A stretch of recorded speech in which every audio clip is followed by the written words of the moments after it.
Today, we will study a beautiful poem written by Robert Browning, which is titled My Last Duchess. The poem is in the form of a dramatic monologue. But first, let us familiarize ourselves with the poet Robert Browning.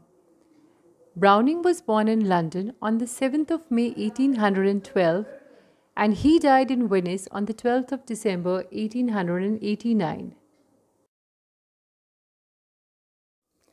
Robert Browning was an English poet and playwright of the Victorian age. In fact, he was the foremost poet of the age. The Victorian age, as the name suggests, was the period in history when Queen Victoria ruled. Her rule began in 1837 and lasted till 1901. The Victorian age came after the Romantic age and was followed by the Edwardian age. While poetry dominated the Romantic age, the Victorian age was dominated by the novel. The two poets that stood out prominently were Lord Alfred Tennyson and Robert Browning. Browning was the master of the dramatic monologue and the psychological portraiture of the characters in his poetry. He also combined elements of irony, dark humor, social commentary, historical settings. His use of vocabulary and syntax added a certain charm to his poetry. He was married to Elizabeth Barrett Browning. Browning is remembered for his long poem written in 12 books titled The Ring and the Book. Another poem titled The Pied Piper of Hamelin earned him a lot of popularity, which actually he was not expecting. As I have already mentioned before, the poem is in the form of a dramatic monologue. Let us first understand what a dramatic monologue is. A dramatic monologue is a sort of poem in which an imaginary speech or narrative describes an event or situation, and while doing so, it also reveals the character traits of the persons in the narrative. The dramatic monologue is similar to, but also different from, a soliloquy. A monologue is a speech delivered to an audience, while a soliloquy is a speech to oneself. Thus, a dramatic monologue is intended to be heard by an audience, while in the soliloquy, the speaker simply speaks out his thoughts for himself.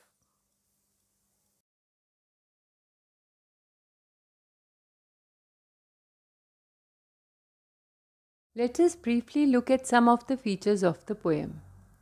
In the poem, the speaker is the Duke of Ferrara, who is showing the portrait of his wife, the late Duchess. So we can say that the focal point of the poem is the painting of the Duchess. A duke is a member of the royal family and the ruler of a duchy. We can compare him to a Nawab with control over a Jagir. The listener of the duke's speech is an envoy who has come with the wedding proposal of the daughter of a count. A count is also a member of the royal family and rules over a county. In stature, he is higher than the duke. Through the speech of the duke, we learn about the death of his wife and also catch glimpses of the characters of the duke and his wife, the duchess. The character of the duke is inspired by Alfonso II the Eighth, whose first wife, Lucrezia de Medici, died under suspicious circumstances. Although the poem is only of 56 lines, but it tells us about the past, present, and future life of the Duke and paints the two character sketches of the Duke and the Duchess as well. The poem has 28 rhyming couplets. Here is a portrait of Lucrezia de Medici, the wife of Alfonso the Eighth. The character of the Duchess is inspired by her. Here, we have to keep in mind that the poem is said to be inspired by these two characters and does not state any historical facts. Let us now study the poem. The poem is preceded by a single word, Ferrara, which is the only indication that Browning has given that the poem is inspired by the real Duke of Ferrara and his Duchess. Ferrara is a town in Italy. The poet avoids any other names in the poem because he intended it to be a poetic work and not a historical work stating any historical facts. The speaker of this narrative is the Duke of Ferrara, who shows the painting of his wife to a guest and says these words to his guest. "That's my last Duchess, painted on the wall, looking as if she were alive. I call that piece a wonder now. Fra Pandolf's hands worked busily a day, and there she stands. Will it please you to sit and look at her? I said Fra Pandolf by design, for never read strangers like you that pictured countenance." Now, from the very first line, the poet holds our attention by pointing out to the portrait of his ex-wife. He says, "That's my last Duchess." The use of the word last tells us that she is no more, even though it is not specified what has happened to her. Looking as if she were alive. The speaker, the Duke, refers to the artistic quality of the painting. This clearly shows his interest in art. The skill of the painter has made the Duchess come to life in the painting. This clearly indicates that while she might seem as if she were alive, but in reality she is not. He uses the word wonder to indicate that this quality of the painting is wonderful and surprising. The speaker further tells us that the painting has been painted by Fra Pandolf. Fra is short for friar or a priest. The name is fictitious, but the way the speaker takes the name makes us feel that it is the name of a famous artist. He says, "And there she stands." This line indicates that the portrait is possibly a standing posture. Now, for the first time, we are made aware of the presence of the guest when the speaker says, "Will it please you to look at her?" Meaning, will you please sit down to look at the painting? This evidently is addressed to the audience of his narrative. He emphasizes the name again and says, "I said Fra Pandolf by design." By design means that he had intentionally mentioned the fact that the painter was not any ordinary artist but a friar or a priest who would only look at his wife with pure feelings. This tells us that he is a rather possessive person. This is further confirmed by the next line. "For never read strangers like you that pictured countenance." Countenance means face. He is indicating that he never allowed any unknown person to look at his wife. It shows the jealous nature of the Duke, who didn't allow her to meet with any person unknown to him.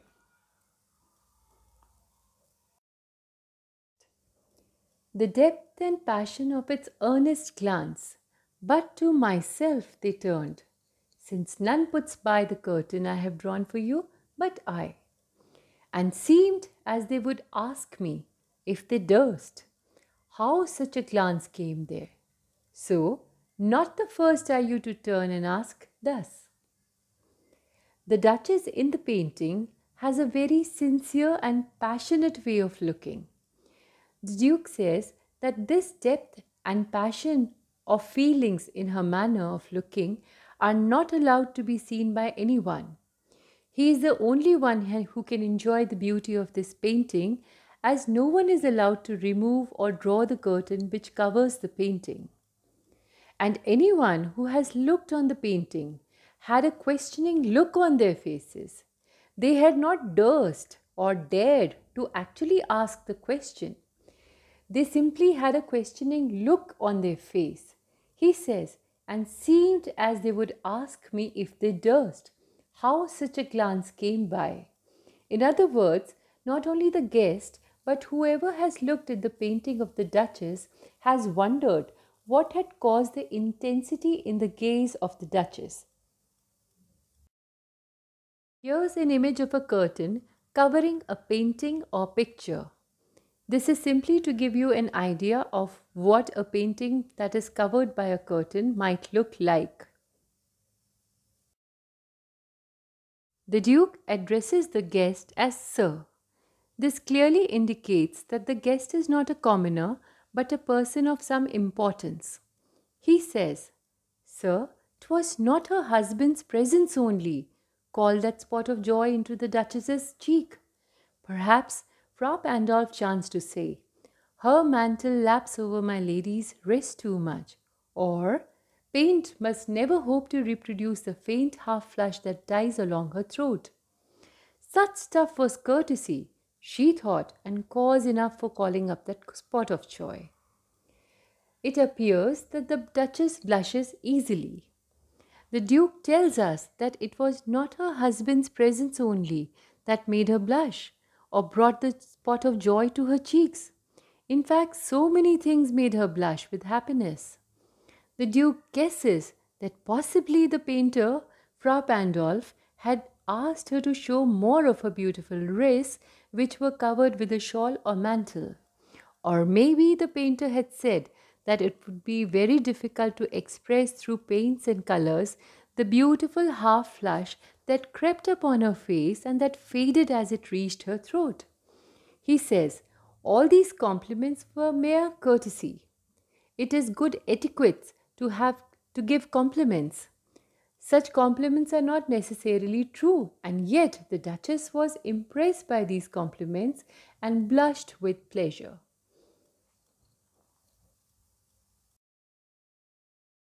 She had a heart, how shall I say, too soon made glad, too easily impressed. She liked whatever she looked on, and her looks went everywhere. Sir, 'twas all one. My favour at her breast, the dropping of the daylight in the west, the bough of cherries some officious fool broke in the orchard for her, the white mule she rode with around the terrace. All and each would draw from her alike the approving speech or blush at least. Here we learn more about the delightful nature of the Duchess, who finds happiness in the simple joys of life. Her heart was easily made happy, and she was easily impressed. She liked whatever she saw, and her looks went everywhere. She found something to make her happy in her surroundings. My favour at her breast refers to an item of jewellery, probably a brooch, given to her by him.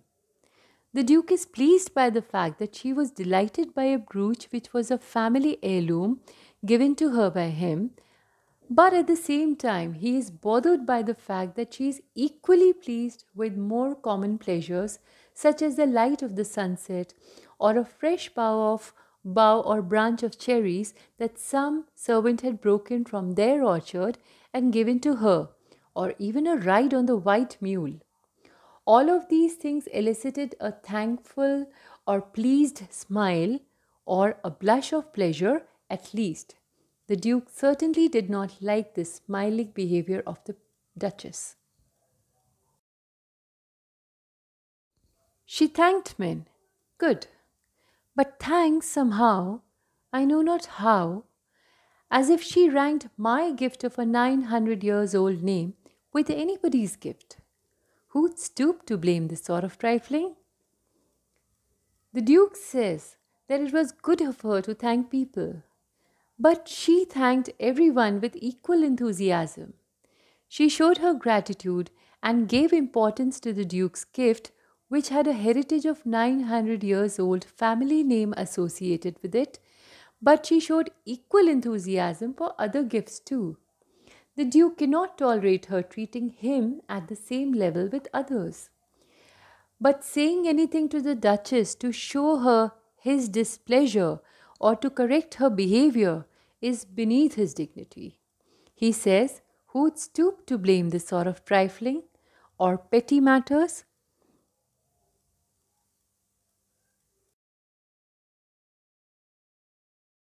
Even had you skill in speech, which I have not, to make your will quite clear to such an one and say, just this or that in you disgusts me. Here you miss, or there exceed the mark. And if she let herself be lessoned so, nor plainly set her wits to yours, forsooth, and made excuse, even then would be some stooping, and I choose never to stoop. The Duke accepts that he is not very skilled at making conversation, and also accepts that even if his conversation skills were good enough for him to convey that there are things about her behavior that irritate him or are unpleasant to him, even then he would not have conveyed this irritation to the Duchess. It is evident that the Duchess would have let herself be lessoned, or in other words, she would have made changes in her behavior and not argued with him or rebelled against him. This indicates that she is an adaptable person. It was not as if it would have been insulting to the Duke to try and correct her, for she might not listen to him. But for the Duke, even to ask her to change her behavior for him would be against his pride. He clearly states, I choose never to stoop, or he would never compromise with his pride. Also notice that though the Duke claims that he does not possess any skill in conversation, but we do not ever find him at a loss for words. In fact, he manages to convey his intentions very clearly. It is quite evident that he is lying about this nature of his, that he is not very adept at making conversations. Oh, sir, she smiled, no doubt, whenever I passed her. But who passed without much the same smile? This grew. I gave commands. Then all smiles stopped together. There she stands, as if alive. Will it please you rise? We'll meet the company below then. The Duchess certainly smiled whenever she saw her husband or he went by, but then she smiled at everyone with the same warmth. This irritates the Duke, no doubt. When this behavior of the Duchess grew, the Duke gave commands that took care of the Duchess. He says, then all smiles stopped together. The poet has deliberately not mentioned as to what happened with the Duchess. We can safely assume that she was put to death, though Browning himself has said in an interview that maybe she was merely sent to a convent. However, whatever happened, it was horrific enough to put an end to the Duchess's smiles. Very clearly, Browning describes the fate of the Duchess in just 5 words. Then all smiles stopped together. But the impact of these words is quite deep, and we sympathize with the Duchess, who probably met with death and whose only fault was that she smiled too much and was always happy. We see how calmly and unemotionally the Duke speaks of his wife.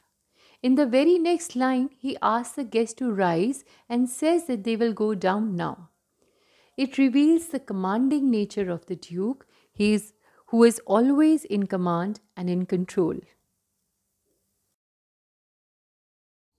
I repeat, the Count your master's known munificence is ample warrant that no just pretence of mine for dowry will be disallowed, though his fair daughter's self, as I avowed at starting, is my object. Nay, we'll go together down, sir. Notice Neptune, though, taming a sea-horse, thought a rarity, which claws of Innsbruck cast in bronze for me. We see how calmly these lines are uttered. The listener is probably still under the shock of the revelation of the Duke and trying to figure out the implications of the Duke's words. But the Duke is quite calm and unaffected by the events. He shows no remorse or any sense of loss. On the other hand, he speaks about the conditions of his probable new marriage to the daughter of the Count. Now we are quite clear about the identity of the guest also, and we learn that he has come with the proposal of marriage of a Count's daughter to the Duke of Ferrara. He says that the Count is known for his munificence or generosity, and the generosity of the Count is sufficient guarantee that any just demand for dowry will not be refused. He uses the word just to indicate that a demand for dowry would be quite valid and within the rights of the Duke to demand. He goes on to assure the envoy that he is not interested in the dowry and only looking forward to marrying the Count's fair or beautiful daughter. He uses the words, I repeat. This clearly means that he has already spoken on the subject. But the repetition indicates that he has given serious thought to the dowry, and while he might be saying that he does not expect dowry, he actually does. He is greedy. Then he draws the attention of the envoy to another object of art.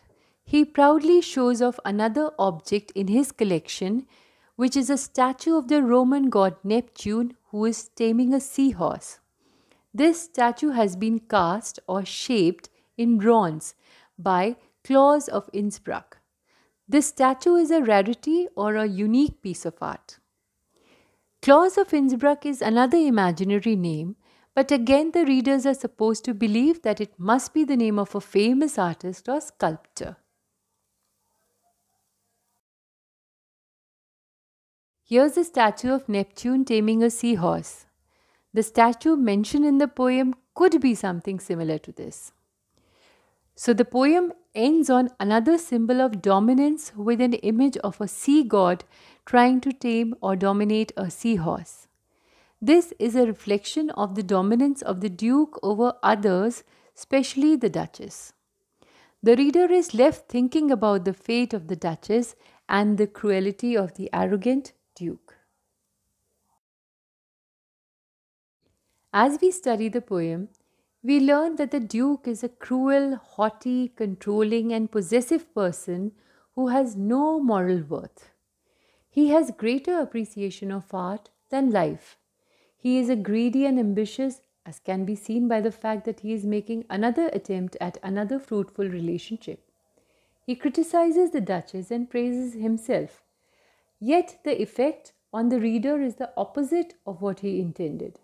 The reader sympathizes with the Duchess and finds the Duke very arrogant.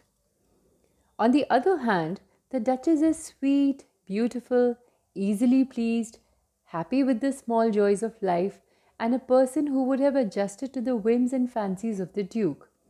Her only fault was probably that she was not overwhelmed by the Duke's position and lineage, or did not show enough gratitude to the fact that she had been made a part of such a noble and royal family. We will quickly go over the chief points of the poem once again. The focal point of discussion is the painting of the Duchess. The character portraits are painted so beautifully with a few brush strokes. All this is achieved within 56 lines only. The dramatic monologue provides historical, psychological, ironic, theatrical effects. The interesting thing about the poem is that the Duke criticizes the Duchess and praises himself, yet the effect on the reader is the opposite of what he intended. We like the Duchess and find the Duke a conceited, haughty, arrogant, and cruel person.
Oh, sir, she smiled, no doubt, whenever I passed her.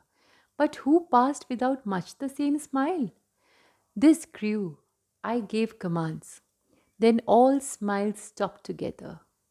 There she stands, as if alive. Will it please you rise? We'll meet the company below then. The Duchess certainly smiled whenever she saw her husband or he went by, but then she smiled at everyone with the same warmth. This irritates the Duke, no doubt. When this behavior of the Duchess grew, the Duke gave commands that took care of the Duchess. He says, then all smiles stopped together. The poet has deliberately not mentioned as to what happened with the Duchess. We can safely assume that she was put to death, though Browning himself has said in an interview that maybe she was merely sent to a convent. However, whatever the poem has a conversational tone. It has questions, broken parentheses, and pauses that are indicative of a spontaneous conversation and not just a literary work in flow. It is written in rhyming couplets or heroic couplets. There are 28 couplets in all.